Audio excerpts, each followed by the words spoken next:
উৎকর্ষ বাংলার আয়োজনে সরকারিভাবে জব অ্যাওয়ারনেস ক্যাম্প করে রাজ্যের উচ্চ মাধ্যমিক পড়ুয়াদেরকে বিভিন্ন ক্ষেত্রে প্রশিক্ষণ দেওয়া হচ্ছে। যেমন data entry, banking, finance, micro finance ইত্যাদি ক্ষেত্রে প্রশিক্ষণ দিয়ে দেওয়া হচ্ছে এবং প্রশিক্ষণ শেষেও কিন্তু সরকারিভাবে তাদেরকে কাজের সুযোগ করে দেওয়া হবে। সেই নিয়ে গুরুত্বপূর্ণ আপডেট কিন্তু আজকের আমরা এই ভিডিওতে দেখে নেব। ভিডিওটি শুরু করার আগে ছোট্ট একটা অনুরোধ, যদি চ্যানেল নতুন হয়ে থাকেন অবশ্যই চ্যানেলটি সাবস্ক্রাইব করবেন এবং নোটিফিকেশনটা অল করে রাখবেন সমস্ত আপডেটগুলো পাওয়ার জন্য।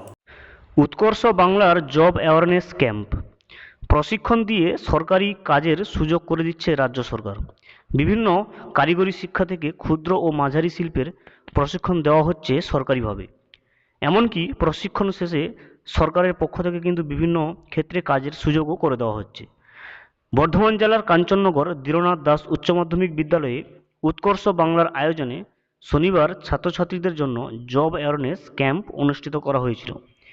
প্রধান অতিথি ছিলেন পূর্ব বর্ধমান জেলা নোডাল অফিসার শামস তিবরেজ আনসারি। শিবিরে বিদ্যালয়ের প্রধান শিক্ষক ডাক্তার সুভাষচন্দ্র দত্ত বলেন, নতুন জাতীয় শিক্ষানীতি কর্মমূলক হতে যাচ্ছে। প্রথাগত যে শিক্ষা ব্যবস্থার সঙ্গে আমরা পরিচিত ছিলাম তা কিন্তু পরিবর্তনের পথে। রাজ্য সরকারকে বিশেষ ধন্যবাদ যে উৎকর্ষ বাংলার মাধ্যমে অসংখ্য পড়ুয়া নিজের জীবনের রাস্তা খুঁজে পাচ্ছে। নোডাল অফিসার তিবরেজ আনসারি জানান, রাজ্য সরকারের উদ্যোগে উৎকর্ষ বাংলা এখন উচ্চ মাধ্যমিক উত্তীর্ণ ছাত্রছাত্রীদের 300-রও বেশি ধরনের কাজের জন্য উপযুক্ত প্রশিক্ষণ দিচ্ছে।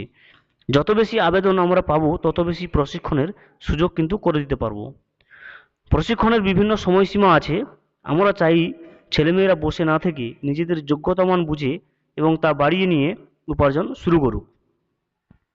জেলা প্রজেক্ট ম্যানেজার দেবব্রত ভট্টাচার্য জানান, বর্ধমান শহরের পরিসরেই এখন বহু কাজের প্রশিক্ষণের ব্যবস্থা আছে। নিজেদের সুবিধা মতো যে কোনো কেন্দ্রে যুক্ত হতে আমি কিন্তু তাদেরকে আহ্বান জানাই। সেমিনারে উপস্থিত ছিলেন Mahendranath Ghosh educational and welfare trust এর Questcom, SR education centre Mahindra and Mahindra limited এবং আরও অন্যান্য সংস্থার কর্ণধার, যারা ট্র্যাক্টর মেকানিক, বস্ত্র উৎপাদন, data entry operation, banking, financial services and insurance, micro finance ইত্যাদি বিষয়ে কিন্তু প্রশিক্ষণ দিয়ে থাকেন। তাদের কথায় আমরা আশাবাদী এখনকার ছেলেমেয়ের এই সুবর্ণ সুযোগ কিন্তু তারা গ্রহণ করবে।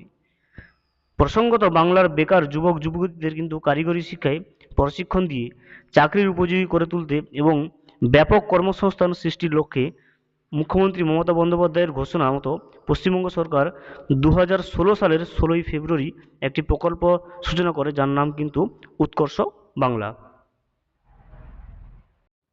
Thank you for watching. Please subscribe the channel and press the bell icon.